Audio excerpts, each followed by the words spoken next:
My name is James Randi, and I'm the founder of the James Randi Educational Foundation, and I think the place is on fire. No, that's the police going by. So maybe you can hear that.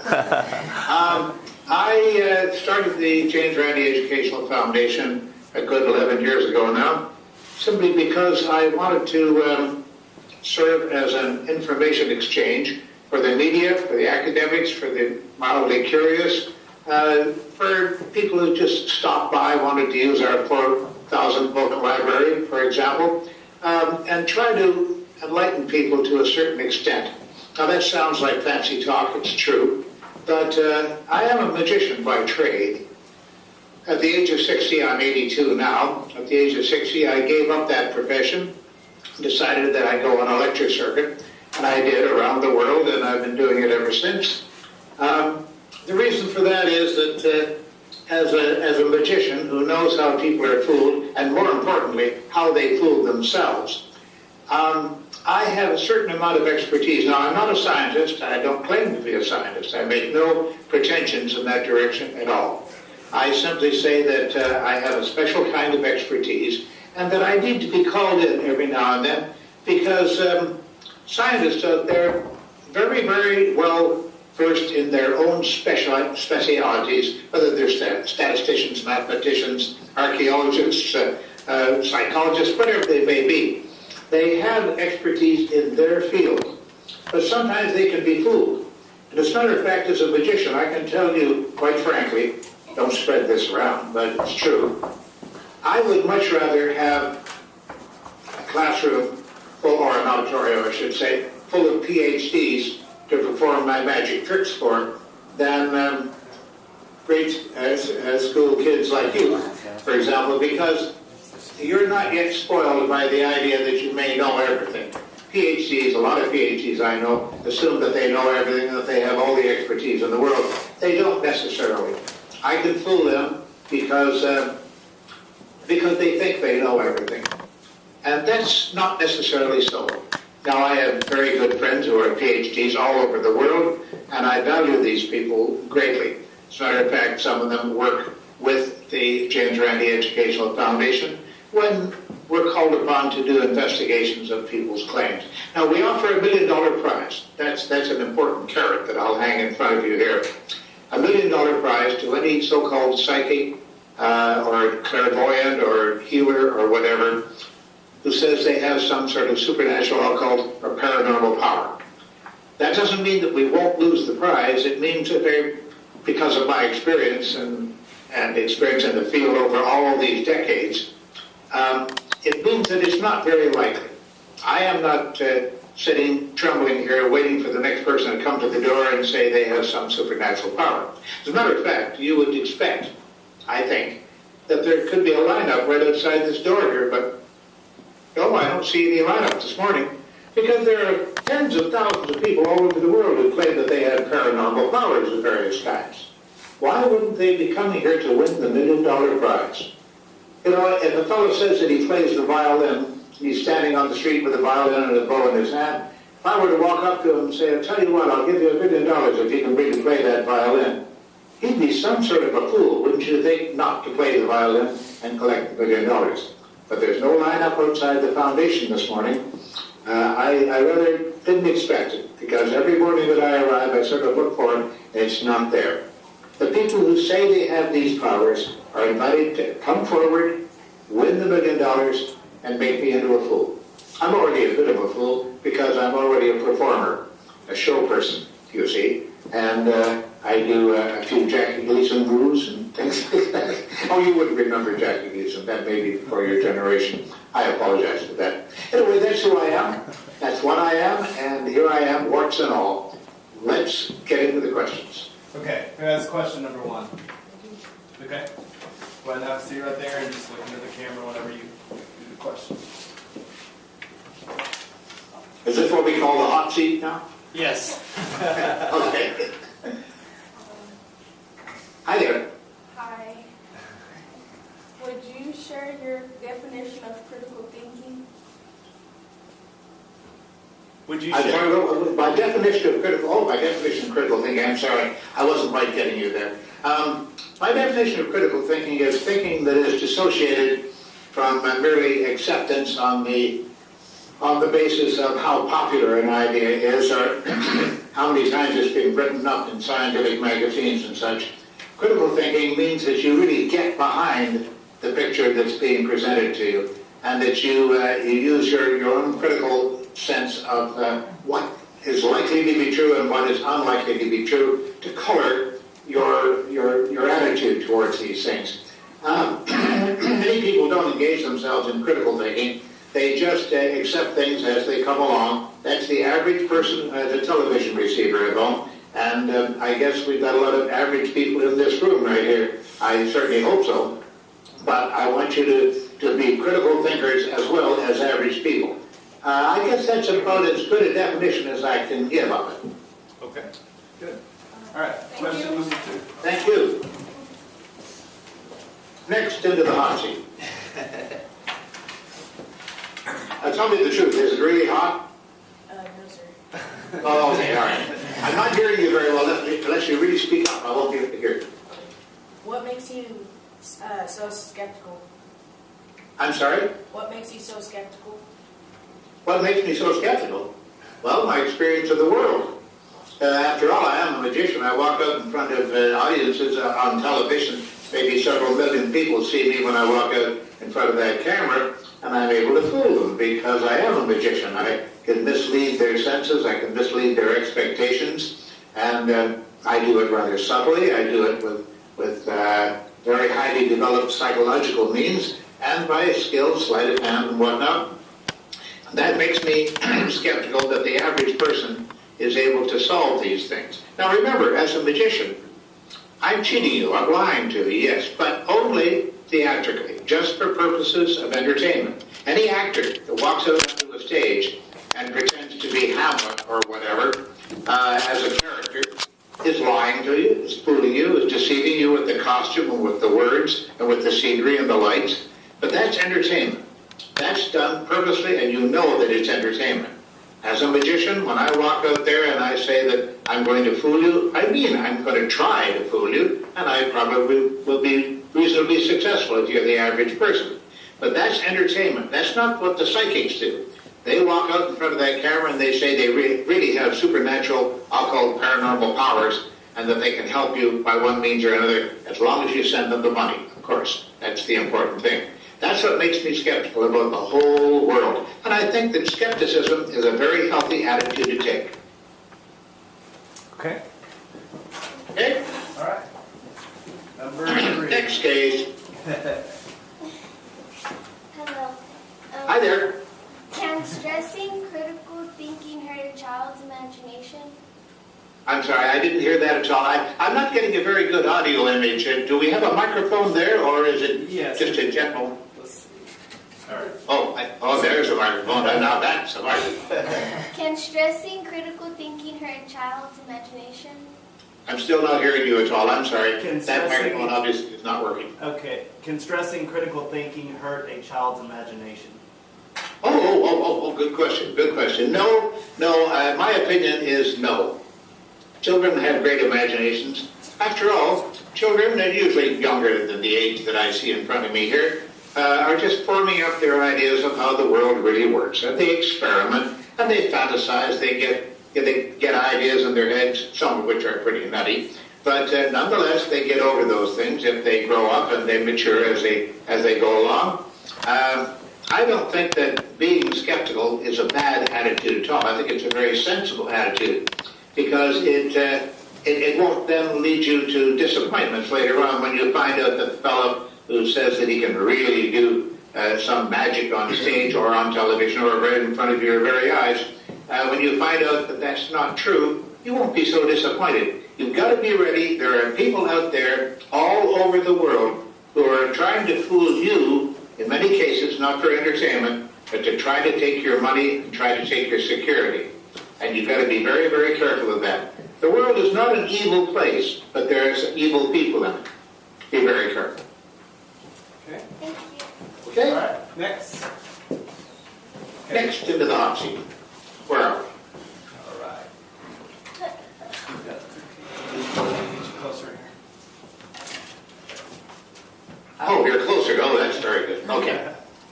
How can curiosity coexist with critical thinking? No, I didn't hear one word of that. I just saw the man's mouth moving. The audio system is not working well. Okay, how can curiosity coexist with critical thinking? Oh, it's obvious, I think. How can curiosity exist with critical thinking? You just got to keep the critical thinking buzzing in the background. It's like when you're driving a car. Not that many of you are driving cars necessarily, but when you're driving a car, you got to keep the motor running all the time. But you've got to maneuver while the motor is running, and that's the way you should treat your critical thinking sense as well. It's got to be always turned on. You've got to have that switch turned on in your head. I'm going to think about these things today. Click. And as you make your way through the day, keep on thinking that way. Always think critically. Now, that doesn't mean cynically. There's a big difference between critical and cynical. Cynical people say, oh, everything's a fake. Everyone's trying to cheat me. The world really stinks. I have no hope here. I might as well just lie down on the side of the road and die. That's the cynical attitude. No, skeptical attitude is a healthy attitude which says, I really want to know more about that. I want to take a look into it. As a matter of fact, I am often called a debunker. Now, a debunker would imply very strongly that I go into an investigation of somebody who says they have some particular power, and I look at it and I say, no, I'm going to debunk this. No, I never say that, because debunking would mean that I already have made up my mind that this isn't true. And to be perfectly fair, and to try to be a little scientific if I possibly can, though again I'm not a scientist, I would have to look at it and say, that's interesting. I don't know whether that's true or not. Let's try to find out. That's the skeptical attitude. Let's try to find out. Not, this is nonsense and I don't want to be part of it, and just walk away from it. Okay? All right. Thanks. All right, who's up next? I wish you had a longer cord on that microphone. I know, I do too. I'll buy you a longer cord, okay? All right. Okay, speak up for us, please. When you were younger, did you think about things the way you did today?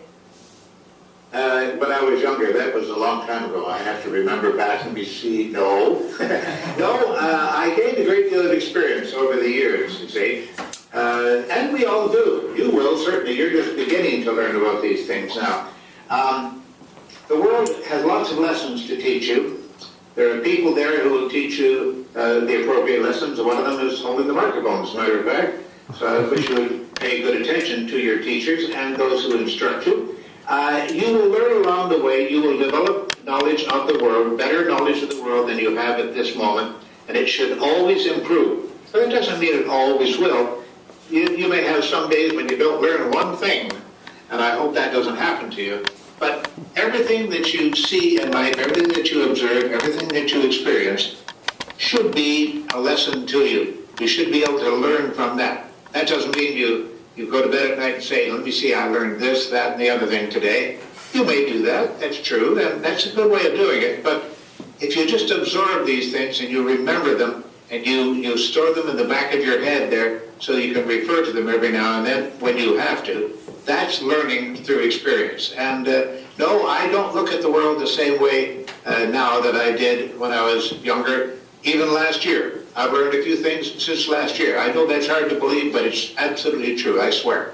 And a mosquito just came in and tried to land on my nose there. Oh, want to see God? You saw God. Okay. Okay? All right. Okay. Thank you for your question.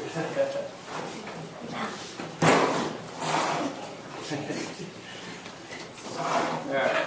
Get along with it. Speak up. What is your vision for the future of education and society if we don't learn to think more critically? Now, wait a minute. These kids are coming up to the microphone. Are they reading from a list of questions that everybody Yes. is able to choose from, or do they just take them in order? They have their own questions, but they're going in order that we assign the questions. Oh, okay. Now, would you repeat the question then for me? I'm sorry. What is your vision for the future of education and society if we don't learn to think more critically? If we don't learn to think more critically, we'll all be, what would you call it now, up the creek. Yeah, we'll be in trouble. If we don't learn to think more critically, if we don't learn from our everyday experiences, we cripple ourselves by simply sitting there. It's very much like a person who is learning a trade, and they decide to stay away from the job for a few days, and they don't bother to try to catch up on what was taught the other people on that same job or in the classroom. If you miss school for a few days and you don't catch up, there's a gap in your knowledge. There's something missing there, and you should do everything you can to fill that gap again. It's important. Gaps in your knowledge can lead to all kinds of problems. They're like holes in the floor. You don't expect to find holes in the floor, but every now and then there will be one there, and you'll stumble over it. Try not to stumble. And I'm talking about your career as a skeptical, as a critical thinker. Okay? All right, who's next? What number did you have? 6. Okay, number 7. And number 7 approaches the microphone with great trepidation, slides into place, and the microphone is held out towards him, and he says, Who are your biggest heroes and why? didn't hear a word of it, I'm Who sorry. are your biggest heroes and why? Oh, well, I don't have heroes. Well, I have a lot of heroes. I have so many heroes it would take the rest of the period here to discuss them. Richard Dawkins is a great hero of mine. I don't know if you know who Richard Dawkins is. He's a biologist, a scientist, a very high-ranking scientist from Oxford University in the UK. He was just here in this very office, as a matter of fact, a couple of weeks back. A good friend of mine from many years back. Anything that Richard Dawkins writes, I would suggest, and he's got many books out there, I would suggest that you might want to get a hold of a copy of that and look through it at least and benefit from his knowledge. Isaac Asimov, now deceased by many years. Our library in the other room here is named after him. Isaac Asimov was a science fiction writer, but more important, was a science writer as well. Very close friend of mine. I miss him greatly. And Martin Gardner just died at the age of 95. Now, I don't mourn his loss. I feel badly about it. I can't pick up the phone and call Martin anymore because he's not there to answer. He's now dead, and really, in a way, I can almost call upon him. I feel he's around here someplace in a rather spooky way because I've got his books all around me here. Martin Gardner was a very, very good friend of mine, a mathematician who wrote for Scientific American magazine rather copiously over the years and got to be very well known for that.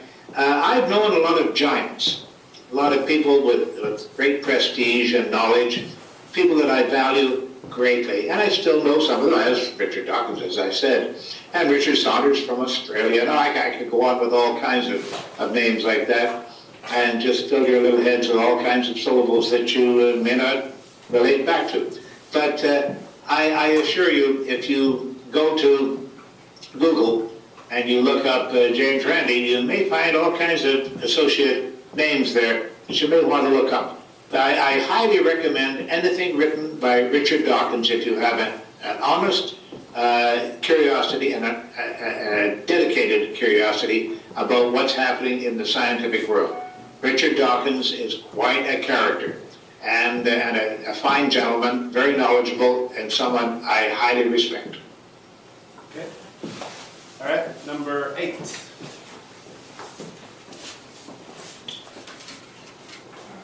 What advice would you give students our age? I didn't hear that, I'm sorry. What advice would you give students our age? What advice would I give students your age? Yes, sir. Yes, get back in the chair and study. Well, that's the briefest answer I can come up with. Pay attention. Pay attention to the world around you. So don't be afraid to look at a newscast every now and then. Maybe Fox News won't give you the news as it really happens. CNN might be much more dependable, and I won't do any more endorsing or dumping on any of these news services, but watch a news summary every day if you can possibly get the chance to do it, so you'll find out what's happening in the real world out there, on either side of the walls and maybe above and below as well. Be well informed. Don't be afraid to pick up a newspaper if you can find one every now and then. Get on the internet and look at the news. Make sure you're aware of what's happening around you. and in your environment. And at the same time, you'll have your courses at school that you should be paying very close attention to. Now, everything that you learn in school is not going to be something you're going to use tomorrow or even ever. It may be something you will never use. But on the other hand, I can't quite think of a subject that I studied as a teenager in school. Of course, I was educated in Canada, and it was a very, very good standard of education there. I dare say a better standard than what I find, generally speaking, in the United States of America. I find it much better in Europe and in the UK, certainly. But that's another matter altogether for another discussion. There isn't anything that I learned as a kid that I haven't at some point recalled, moved back to. Hey, I just had to remember how to extract a square root with a piece of paper. I was sitting in a bus terminal, as a matter of fact, and I needed the square root of a number, of a very awkward number, and I had to work it out. I can recite pi all the way up to, well, 3.1415926536538. I think that's as far as I can go. And maybe you want to check on that. Not that you, who needs to know pi more than 3.14? You really don't need to. But sometimes you have these little bits of extraneous knowledge in there, and maybe they work and maybe they don't. So don't be afraid to take in new knowledge. Don't spend time memorizing silly things like the first 30 digits of pi, as I have done. Don't waste your time on that. That's for fun time, I think, or for summer holidays. Pay attention to what's going on in school. Now, I know that sounds like oh, that's that same old advice, but it's correct advice. I believe it is very wise advice, and I do want you to pay attention to what you're being taught. Okay? Thanks. Okay, who's up next?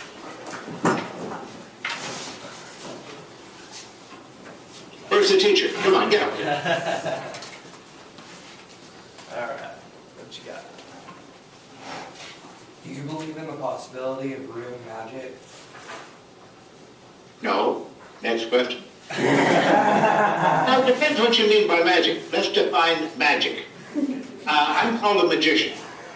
It's not a good word.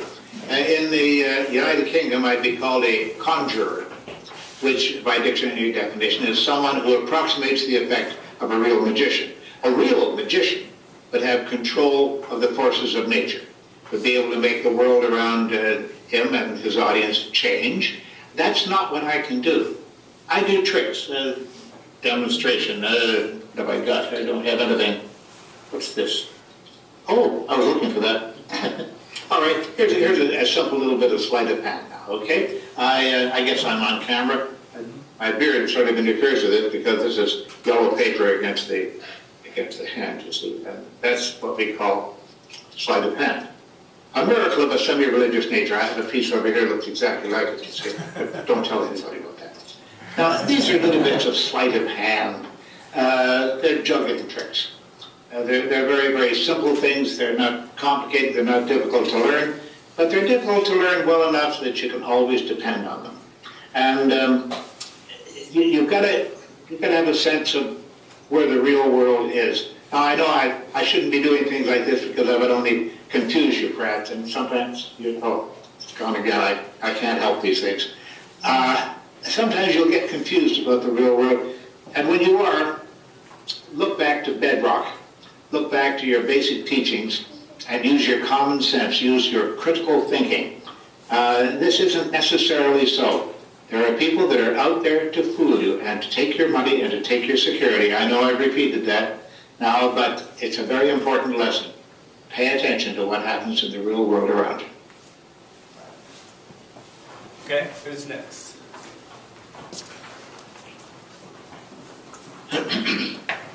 We should have music playing while they come up.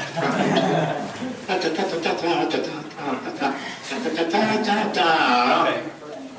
His question was going to be, would you be willing to perform a magic trick for us today, which you already have, so... No. Well, let me see. There must be something else around here that I can do something with. Here's something here. Wait a minute. Hold on one second. I'm going to look in a drawer here.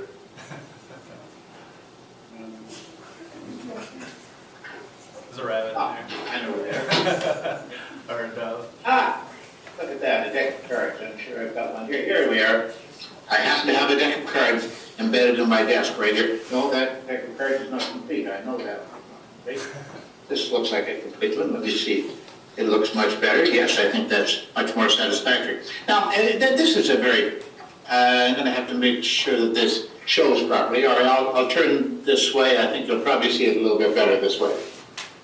Now, I have here a deck of cards. Oh, it's all in order. Look at that. Well, all right, I'm going to just cut it at random like that. Now, I'm going to cover the deck with my hand. Watch carefully. I'm going to cover the 7 of diamonds with my hand like that, and it changes into the Jack of diamonds. I would let you look underneath here, but that would give the whole thing away, you see. Now, what I've done is a very, very simple little trick. What I did was this. I cut the deck like that, remember? And then I covered it with my hand very briefly. You didn't notice that I was covering it with my hand like that, and it didn't seem to do anything. But look what I did. When I came over with my hand, I came over with this card in it. So I've actually stolen one card off the top of the deck. Then when I put my hand on top of it like that and move it around, it changed it from a 6 into a 7. I hope you can see that on camera. Let's do it on, hey, oh no, this would be much better, I think, much better. All right, here I have the ace of spades. All right, now what I do is I palm the ace of spades off into my hand like this so you don't notice that it's there, but it is there. And I say, here we have a deck of cards, the king of diamonds. And I pass my hand over like that, and then I draw my hand off like that. It looks like it's changed into the ace of spades. Did you suspect that I've got something there? Then when I showed you that, you said, oh gee, I swore that it was there. Because I allowed you to make that assumption. I led you to that false belief. You following me? No, I don't think you follow it. I think it's another example. You can reach behind your ear and take a couple of cards out of there, for example. That's the same trick. I just palmed a couple of cards off the top. Now, here's another one that you may like. I'll take, okay, the 7 of hearts. I guess you can probably see that. Yeah, that may be a little late. You see the 7 of hearts there? I'm going to place it on top of the deck and just touch it like that, and watch this now as I take it out. Ah, it's changed into the 6 of hearts. No, it hasn't. Because when I took the cards off the top of the deck, I took 2. More than 2. All right, there's the ace of spades. I cover it over, and I show you what it looks like is actually the queen of diamonds, because I took more than 1 card off the top of the deck. See what I mean? So now you've got magic tricks, and there are more of them coming out of my ear, and I don't know where they come from, and I don't care. Thank you. All right, who's next? Question 10, question 11. All right. What is your favorite magic trick? No, that's an inane question. I'm sorry. I'm going to ignore that one. What is my favorite magic trick? This is like saying, what is your favorite color? Who is your favorite actress? This kind of thing. This is what little kids ask, and it's not really up to your standards. I'm sure you have another question you can ask. Come on, make a question up for me now. Never mind, what is my favorite trick? That's inane. Okay, make up a question. Come on. Oh, don't take another one from a stack of paper. You want to ask something you're really curious about. What do you want to ask? All right, take it off the piece of paper then. That's the easy way to go, but the easy way isn't always the best way. Do you think that believing in the miraculous too easily can harm a person's mind? Can't hear it, I'm sorry. Do you think believing in miracles too easily can harm a person's mind? Of course. Of course, if you believe in any nonsense, that's going to harm your mind. Of course, any misinformation that is given to people is potentially very harmful. It's not something that you should allow to be in your field of experience. And actually, when people lie to you, when they mislead you, when they deceive you in one way or the other, except if it's done for purposes of entertainment, that's a very negative thing in your life. Of course, the answer to that is yes. Okay? Thanks. Take these 2 with you. Okay, who's next? Don't ask me what my favorite actress is, please.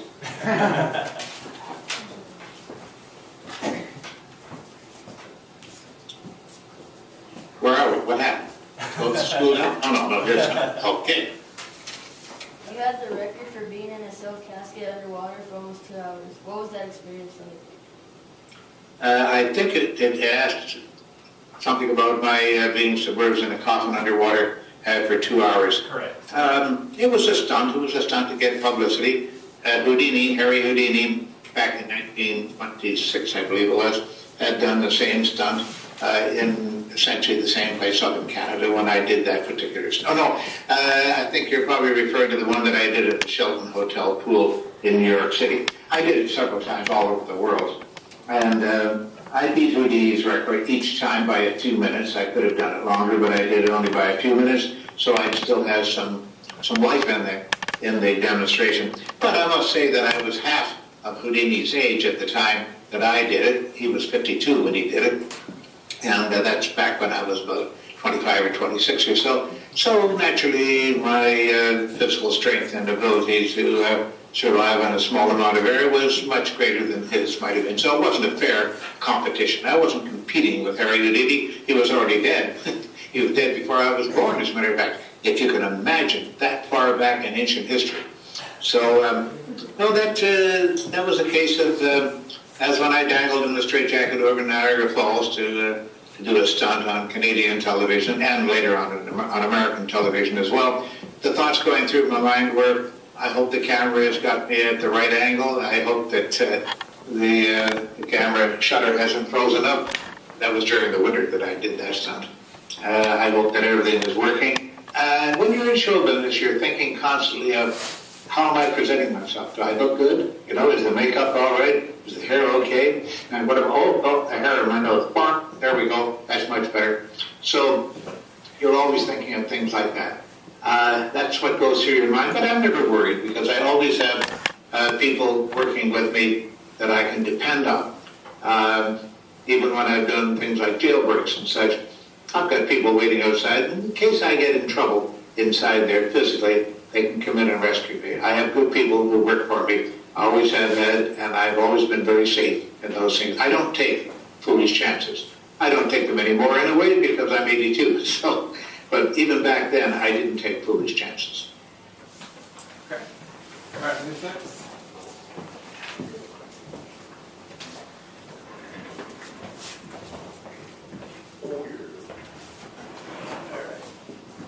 What do you consider to be your greatest accomplishment?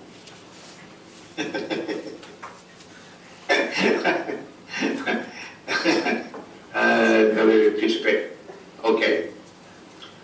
I hope that my greatest accomplishment, the thing I'll be remembered for, is being able to interest young people like yourselves in thinking more about the world that they see around them and being more critical of what they're presented with by the media. I think it's important that we maintain, that we adopt, first of all, and then maintain a very critical attitude. If I can be remembered just for that, for having gotten some people thinking about things that they might not normally think about, I'll be very satisfied with my reputation. Okay? Okay. And who's that? Thank you. Who's left? Okay. All right. Any more slips of paper? Yes, we got one. And I guess I'll read it since everybody else is gone. Do you ever feel sorry for the people you expose as frauds? No. They're fakers, they're liars, they're cheaters. They're scallywags, to say the very least about them. No, these are evil people. These are people who are taking advantage of people's ignorance, and they're benefiting from the fact that they know something that other people don't know. It's taking advantage of others who don't have the abilities, the reasoning abilities, and the deceptive abilities that they really do, that you do have, and taking advantage of people like that is, in many cases, it's actually criminal as well. So, no, I don't feel sorry for them whatsoever. They deserve every bit of exposure that they get. Okay. That was the last one that we had, except for, is there anything else you would like to add? No, I think not. I would like to just briefly say that I feel privileged to have been asked here today. It's been enjoyable for me. I hope that I imparted some knowledge to your students there. And I hope they'll go away from this thinking, I want to know more about this funny guy with the beard. No, I'm not a stand-in Santa Claus. I grew the beard because I was becoming a magician. I figured that magicians should wear beards. Now I'm looking more like Charles Darwin every day. I had some medical problems within the last couple of years that made me look more like Howard Hughes in his last moments, and he looked pretty ratty at that time. But now I'm looking more like Charles Darwin every day, and I must say that I'm privileged to be able to speak to young folks of this particular age, and I thank you for bringing me here today. Well, thank you, sir. Appreciate it. Thank you. Appreciate it. Thank you. All right. Okay. Don't want to say bye. Done. Thanks a lot, guys. All right. Thank you.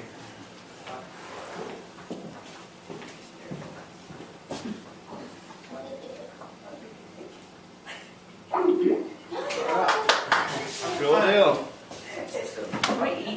Is that a picture of the dog? That's his picture, yeah. He's weird looking.